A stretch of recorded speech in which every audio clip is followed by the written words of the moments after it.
सबसे पहले तो आप सामान लिख लीजिए, आपको क्या क्या सामान की आवश्यकता पड़ेगी। सबसे पहले सफेद चंदन 10 रुपए का, उसके बाद बेलपत्र। तीसरा जो सामान होगा वो होगा एक देसी घी का दीपक। अगला जो सामान होगा गाय का कच्चा दूध। उससे अगले सामान की अगर बात करें तो यज्ञोपवीत या जनेऊ जिसको बोलते हैं। और अगला जो सामान होगा वो होगा मिठाई। ये सामान आपको चाहिए होगा इस पूजा के लिए।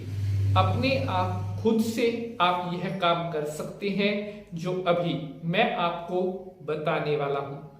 साथियों, सावन का सबसे पहला सोमवार आने जा रहा है और हमेशा जब भी हम बात करें सबसे पहली जो होता है वो सबसे खास होता है।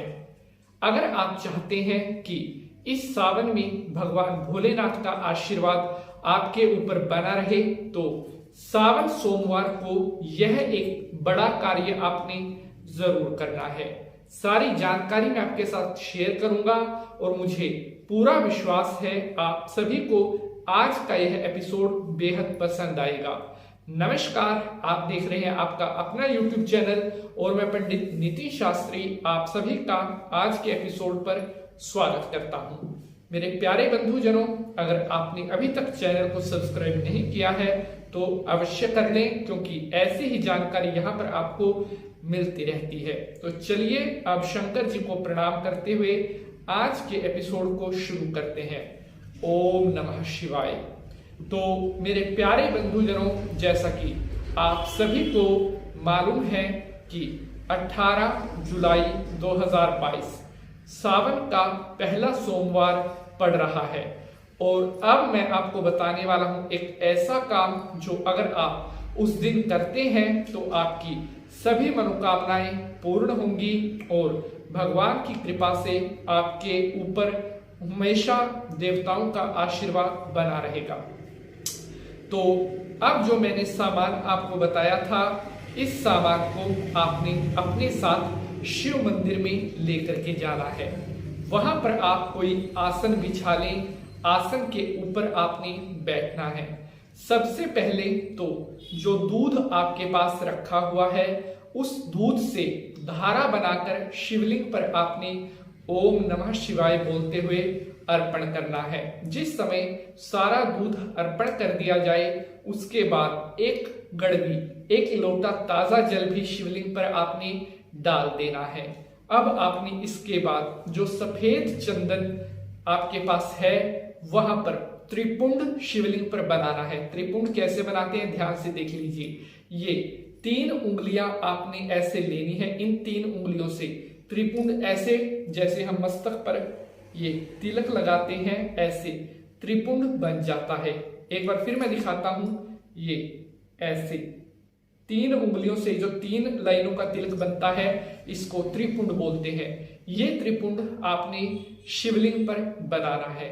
उसके बाद जो देसी घी का दीपक आपके पास है वो आपने जला देना है ओम नमः शिवाय बोलते हुए। अब जो बेलपत्र आपके पास है उन बेलपत्र को पहले ऐसे हाथ में लेकर रखना है और ओम नमः शिवाय का 108 बार जाप करना है। उसके बाद हाथ के इस बेलपत्र को शिवलिंग पर आपने अर्पण कर देना है। अब आपने जो मिठाई आपके पास रखी हुई है उस मिठाई में से कुछ मिठाई शिवलिंग पर भोग लगाना है। अब आपका सारा सामग्री अर्पण हो गया।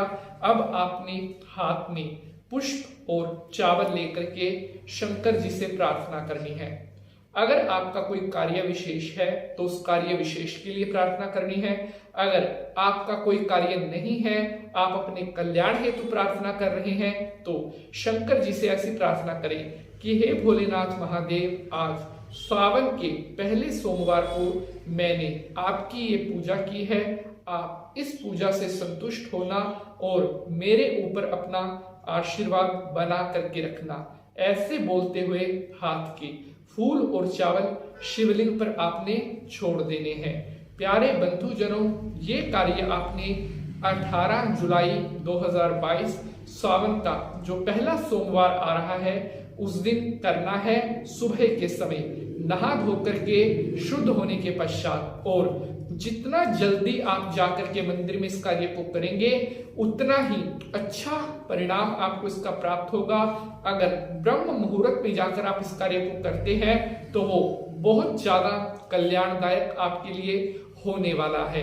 प्यारे बंधुजनों, अगर आप श्रद्धा भाव से इस कार्य को करेंगे तो शंकर जी जन्म जन्मांतर की आपकी सभी मनोकामनाओं को पूर्ण करेंगे।